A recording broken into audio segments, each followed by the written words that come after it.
Good morning, everyone, and thank you all for attending today's very important announcement. As the Minister of Arts, Culture and Status of Women, it is my role to foster opportunities for women and girls to lead fulfilling lives and help build stronger and safer communities in all corners of our province. That's why I am so excited to be here for today's announcement. It signifies a meaningful step forward in our government's ongoing efforts to improve the health outcomes of women and children across Alberta. I would now like to turn the podium over to Premier Smith for remarks.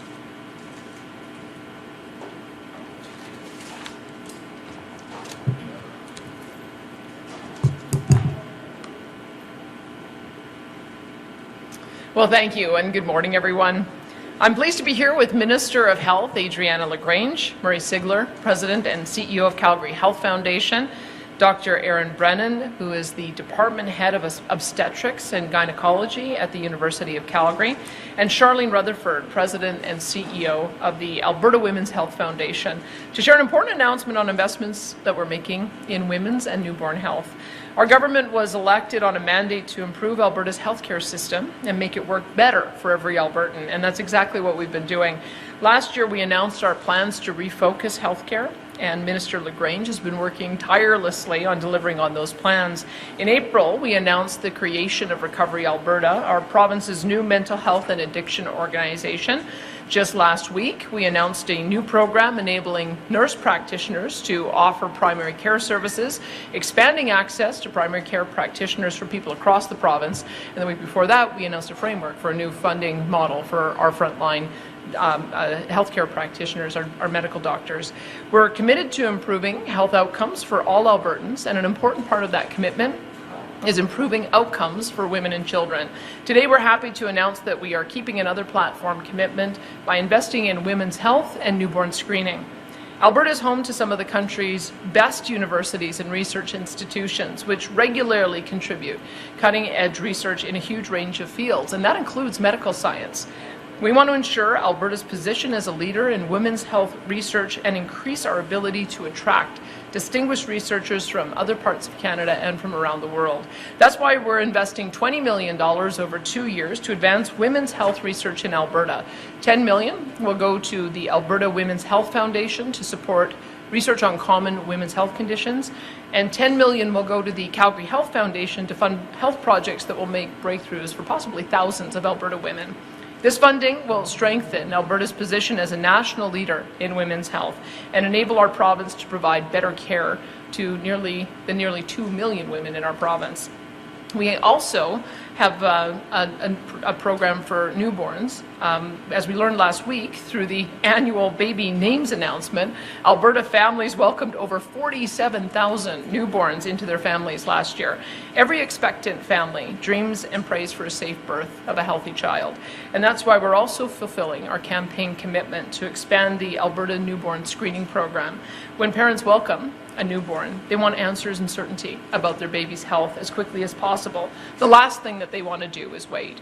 The Alberta Newborn Screening Program is offered to virtually every baby born in Alberta shortly after birth, and it analyzes the newborn's blood for 22 treatable health conditions. We know that early detection is critical for promoting healthy development in newborns, and this program has been a big success so far. We want to give babies born here in Alberta the best possible start in life and their families the peace of mind that they need. So we are expanding newborn screening to include 4 more conditions, which will help the youngest Albertans get the care they need as quickly as possible, because healthy families are the foundation of healthy communities. And with that, I'd like to invite Minister Adriana LaGrange to share additional details.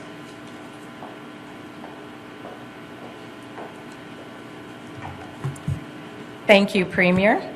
And I want to thank all of you for being here today as we announce funding that will support the health and well-being of women and children across this province. Alberta's government is firmly committed to improving the healthcare system across the province, and we have made significant strides to make sure that Albertans have the healthcare they need, want, and deserve. I am pleased to be here today to share our plans to invest $26 million to support health outcomes for women and children in Alberta. Each year, a small number of Alberta infants are born with metabolic disorders that can lead to severe physical disabilities, developmental delays, and other health problems, or even death. Detecting and treating these disorders early supports healthy development and can lower mortality and disease rates. The Alberta Newborn Screening Program currently screens for 22 conditions and ensures all screened infants who may have one of these treatable conditions can get clinical assessment, diagnostic testing, and early treatment if needed. I stand here today to tell you this program is a success. Based on the most recent data from 22-23, this screening program has screened 99.2% of all Alberta-born infants and reported screen results for 98.95% of those infants within 10 days. As a mother and a grandmother, I am grateful for the comfort this program brings to so many Alberta families. Through Budget 2024, we will invest $6 million into the Alberta Newborn Screening Program. So this investment will build on its success by adding 4 additional screened conditions, increasing the number from 22 to 26. This will make the program one of the most comprehensive in the country, as Alberta will be the first province to screen for the 4 new conditions. Improving infant health care goes hand in hand with supporting women's health. Further investment in research, advocacy, and clinical care for women is vital. And so we are investing $10 million to create the Alberta Women's Health Foundation Legacy Grant to support research on cervical cancer, heart disease, and other common health conditions that disproportionately affect women. This grant will support the Foundation's efforts to attract top researchers to Alberta, to assist in the discovery of medical breakthroughs, foster awareness by empowering individuals to make informed choices about their health, prioritize preventative measures, and seek timely care when needed. And also promote advocacy by supporting organizations dedicated to championing the rights and needs of women, ensuring that they can access the care they deserve. In this spirit, the Calgary Health Foundation will also receive matching funds of $10 million over the next 2 years to continue funding women's research initiatives, attract health innovators and researchers to the province, advance women's health research, and improve clinical care outcomes for women in Alberta. Improving access to health care and funding groundbreaking research and initiatives focused on the unique health challenges of women will improve health care outcomes for families today and well into the future. And as only the 5th ever female Minister of Health in Alberta's 119 long year history, I am very proud to be part of today's announcement. This is an area of the healthcare system that I really hold near and dear to my heart. And to be able to be standing here with these other incredible women, all working towards the same goals of improving the health and well-being of women and children in this province is really, truly an honor. And so through this $26 million investment, we will ensure every Albertan can thrive, no matter their age or stage in life. And I am just absolutely thrilled to be here to make this announcement. You don't even know how thrilled I am. I'll now turn the podium over to Murray Sigler, President and CEO of the Calgary Health Foundation, for his remarks. Thank you.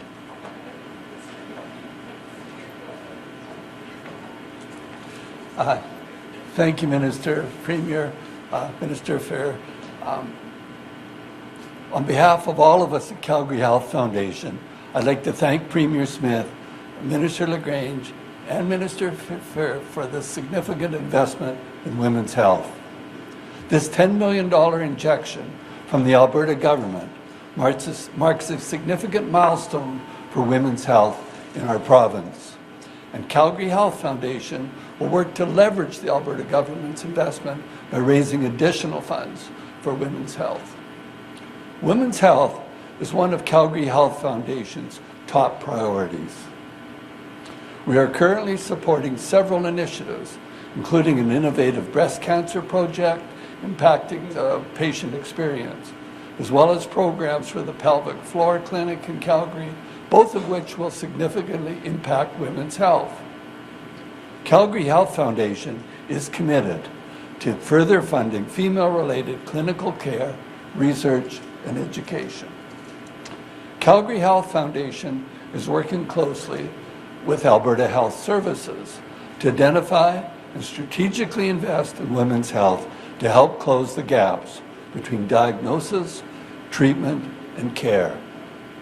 Through partnerships like the one with Dr. Erin Brennan and the Calgary Pelvic Floor Clinic, this investment will enable us to give the necessary attention, funding, and advocacy to the unique health challenges women face every day.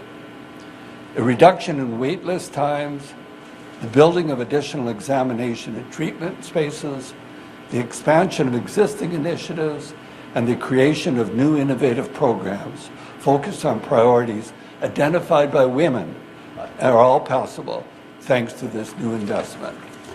Generous Calgary Health Foundation donors have already funded important women's health initiatives, such as state-of-the-art gynecological equipment and postpartum emergency improvements.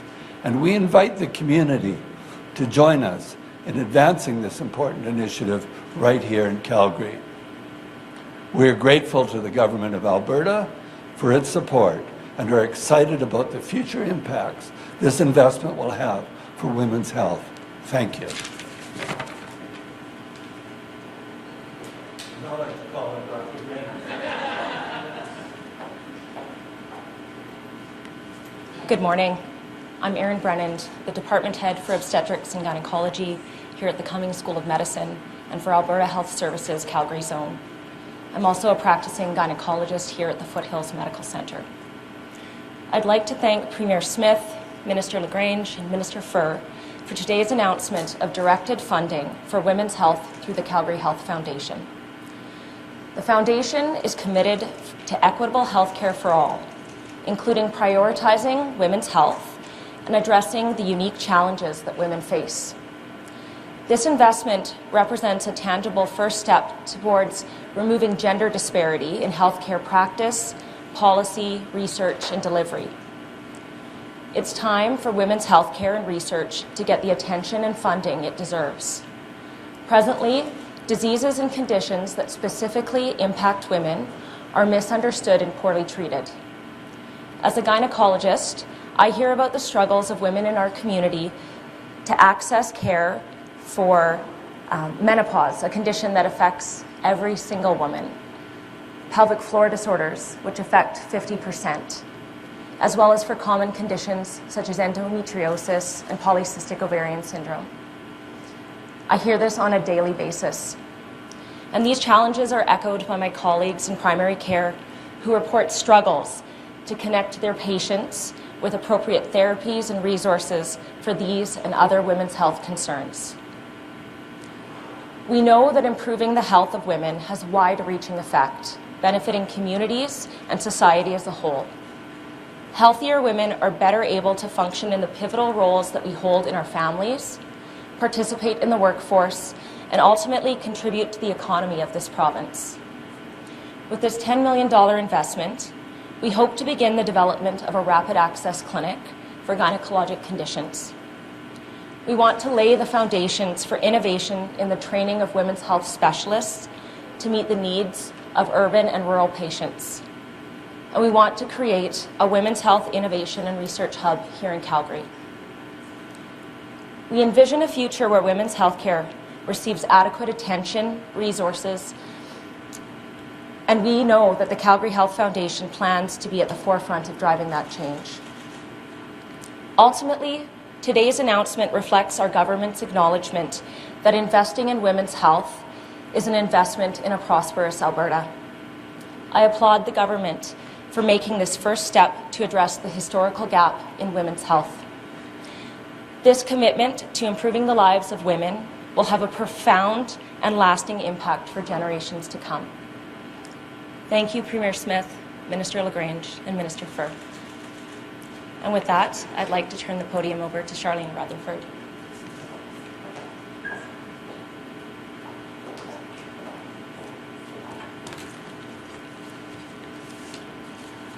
Good morning.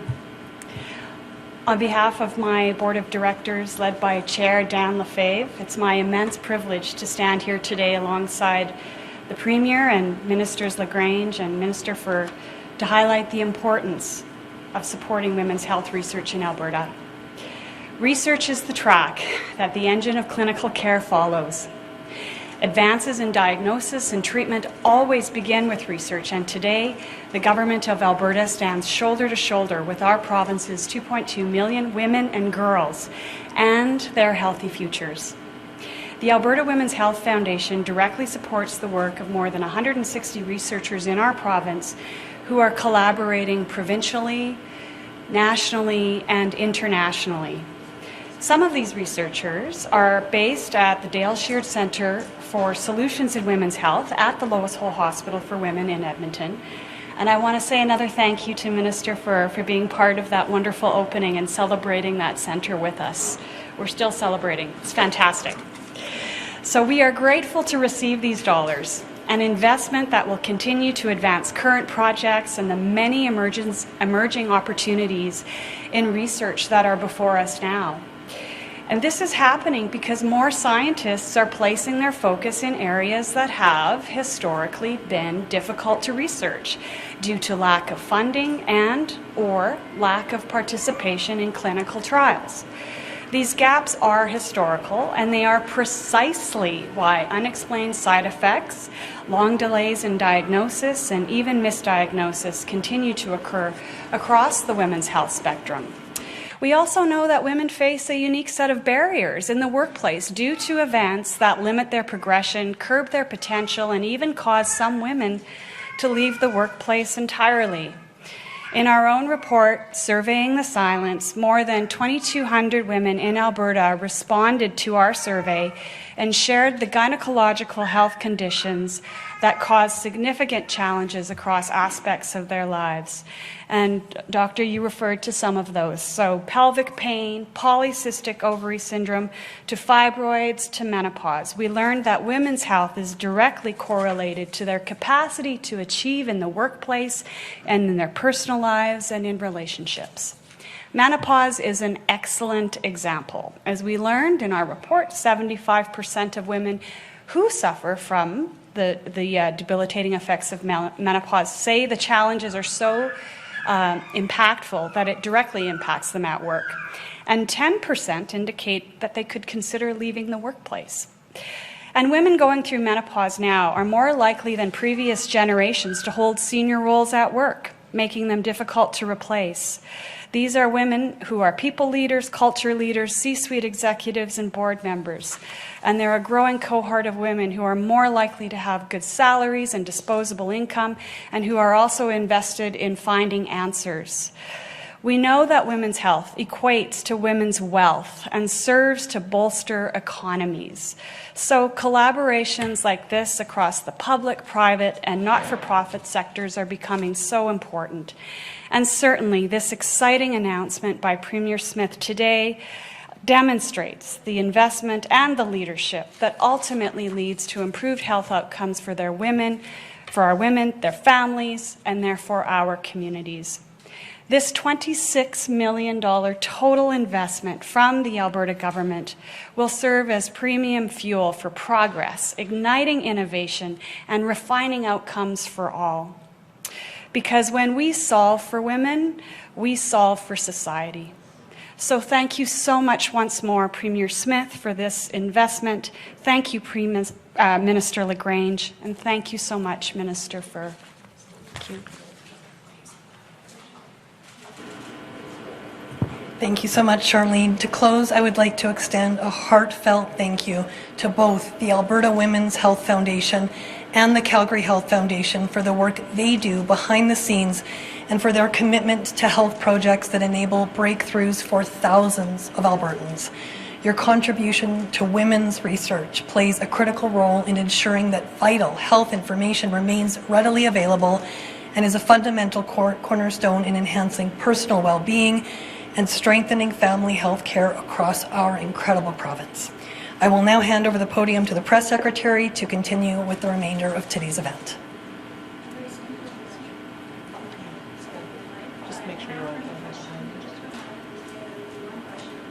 Then please state your name and outlet for the record. If you are here in person, please line up at the mic.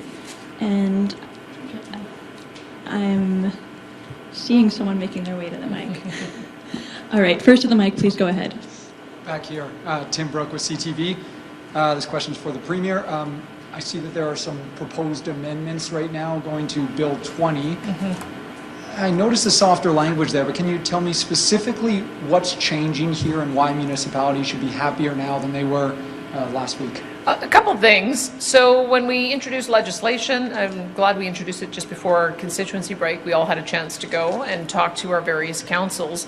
And two of the areas that they were concerned with being overly broad were the parameters around when the province might nullify a bylaw and when the province might remove a council member. The way the legislation is written is if it is deemed in the public interest. And we were asked by the various municipal associations if we could just be more clear about what those terms would be. So we're working on the language on that, and we'll be introducing amendments when we go back next week.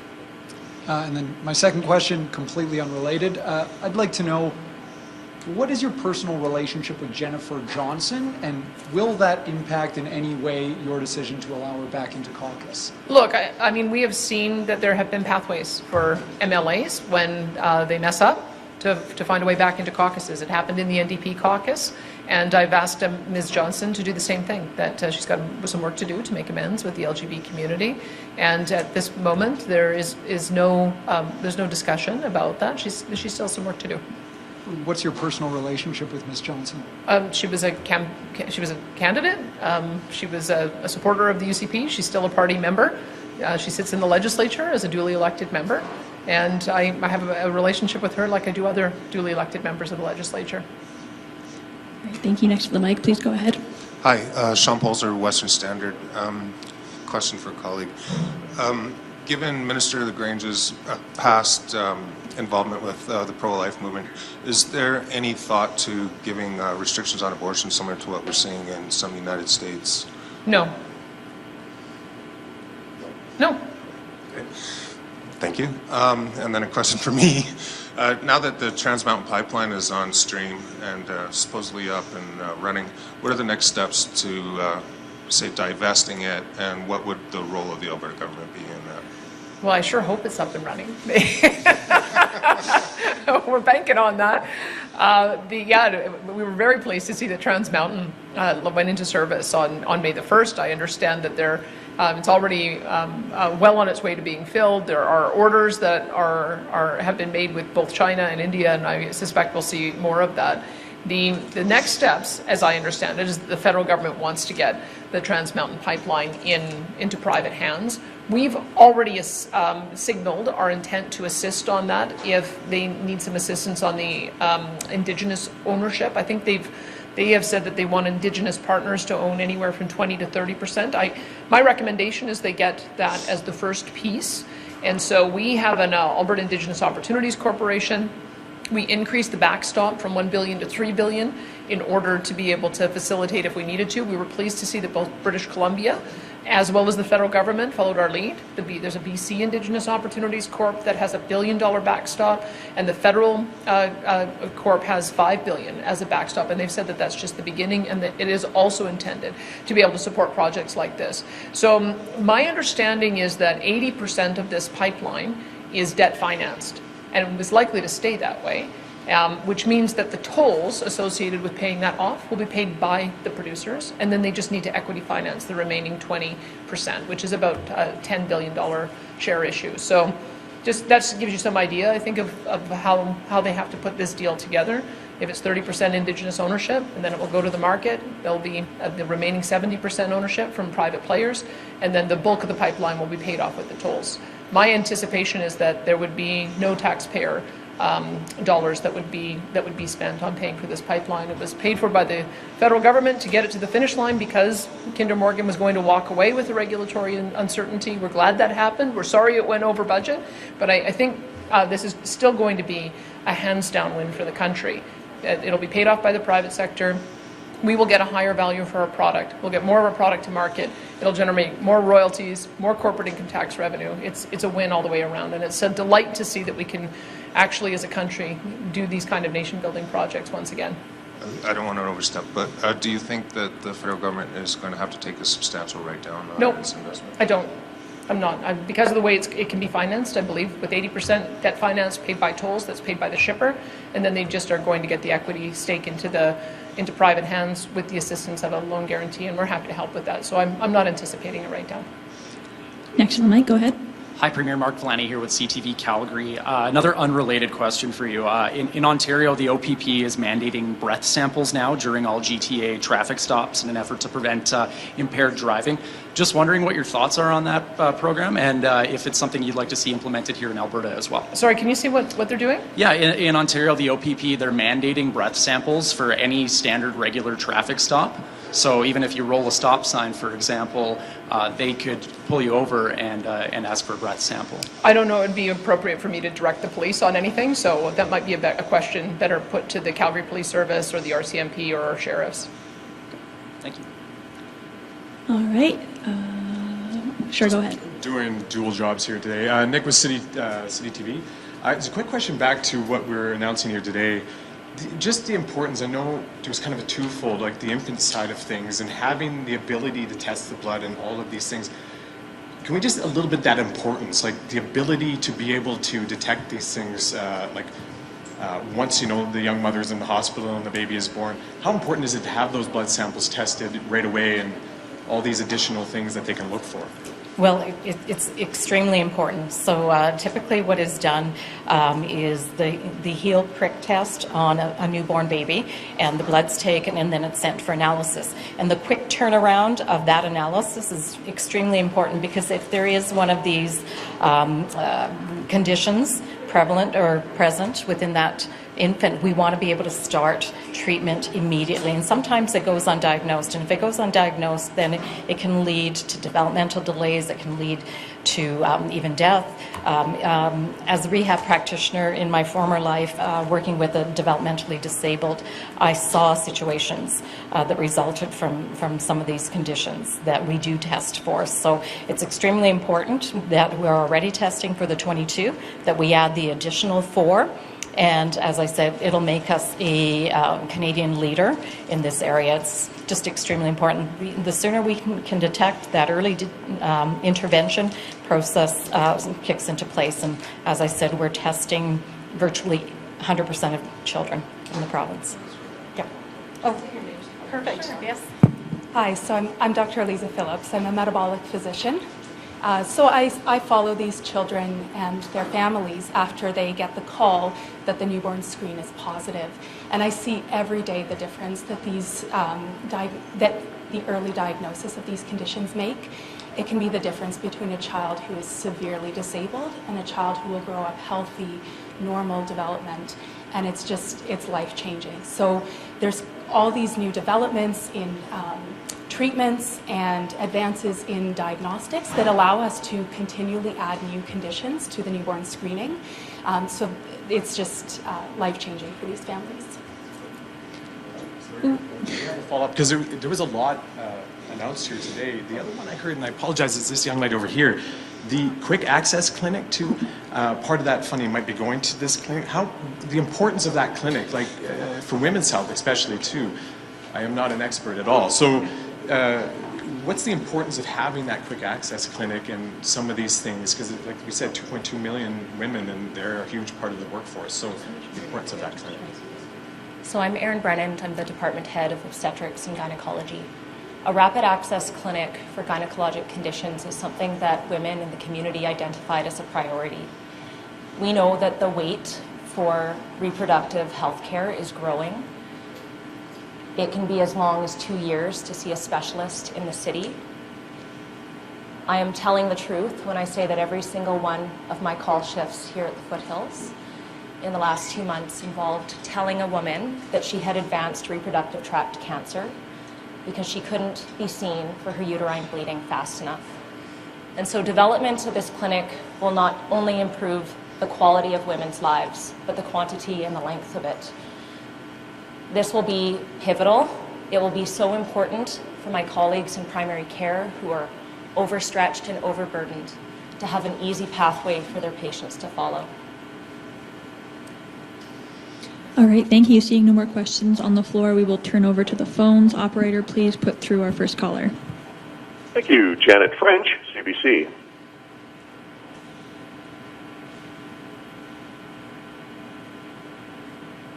Janet, your line is open. Maybe next one. All right, operator, she's having technical difficulties, so let's turn to the next caller. Thank you. Hello, Rick Bell. Sorry, Janet, please go ahead. Oh, hi. Sorry, button got depressed. Just a question about newborn genetic disease screening. The election platform from 2023 said that you would, AHS would be analyzing 5 of these genetic disorders, and then we've just got 4 that are funded. I'm just wondering which one, if you can tell me what the process was to determine which ones were going to be funded and which one you left out and why. Turn that over to Minister LaGrange. In fact, the 5th one is already captured in the 22, so it wasn't necessary to capture that one. So we have actually addressed all 5 that were reported earlier. Okay, thanks for clarifying that. New topic, just a question about ISO. The Narwhal was reporting this morning that new FOIA documents from inside ISO showed that the CEO was not on board with any renewables pause. Mike Law said that it would throw the industry into a, quote, tailspin. So why did the Premier say that ISO had asked for this pause? Look, what we had heard in our conversations with the electric system operator is that we needed to explore how to integrate a responsible amount of solar and wind into the system. And quite frankly, seeing over a dozen near misses on our power grid validates that we need to figure out how to integrate these. What happens, and I visited the electric system operator control room, it's about 5 guys who are watching what's happening with wind and solar, and they have to amp up natural gas when wind and solar suddenly come off. And I asked all of them, I said, would this be a little bit easier if we had reliable power? And every single one of them nodded their heads. So we have to figure out a way to get a more reliable market, and that is going to be the next stage of our development. So I would say that the facts speak for themselves, that we used to go years without having a power grid near failure, and now we've had multiple in the last short while, and a lot of that is because of the intermittency of power that comes on and off without predictability and can't be dispatched. So whatever they're suggesting, I would have to beg to differ, that my job is to make sure the power grid doesn't fail. And if solar and wind policy needs to be changed so that it can be integrated better with our system and we can bring on baseload power, that's my job to make sure we do. Please put through our next caller. Thank you. Rick Bell, Post Media. Good morning. Question for the Premier. Big money question here for you. After the City Hall received the news that the low-income transit pass would be continued funding, they said thank you very much, and then said we want $311 million a year more from the province. But this is just the beginning. They call it a funding shortfall.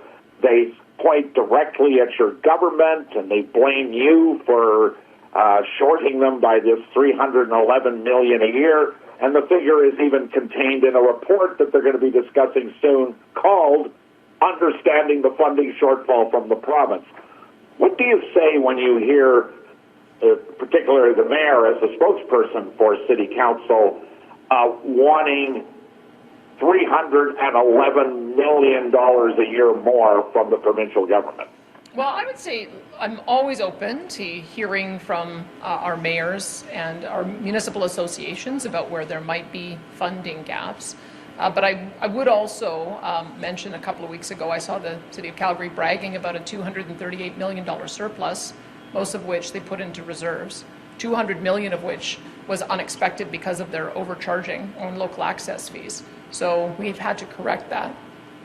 I think they do have means because of the extraordinary increase in regulated rate option and how they charge their fees to be able to address some local pressures, and I'm glad they have the ability to have their own source revenue to do that. We also fund the city $225 million in local government fiscal framework funding to support their priorities.